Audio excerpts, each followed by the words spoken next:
Naniniwala ba kayo sa pangitain? Yung mga nakikita nyo na hindi naman pangkaraniwang nakikita sa mga mata ng tao.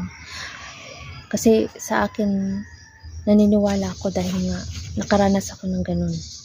Noong taong 2003, nagkaroon ako ng pangitain at napakita sa akin ang mahal na Panginoon.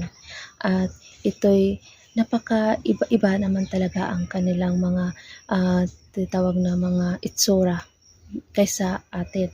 No? Mayroon talagang iba talaga, the glory talaga ang makikita mo sa kanyang mukha. At iba din ang kanyang mga mata, iba din ang kanyang buhok. Yung buhok niya ay kumukutitap, ang ganda talaga.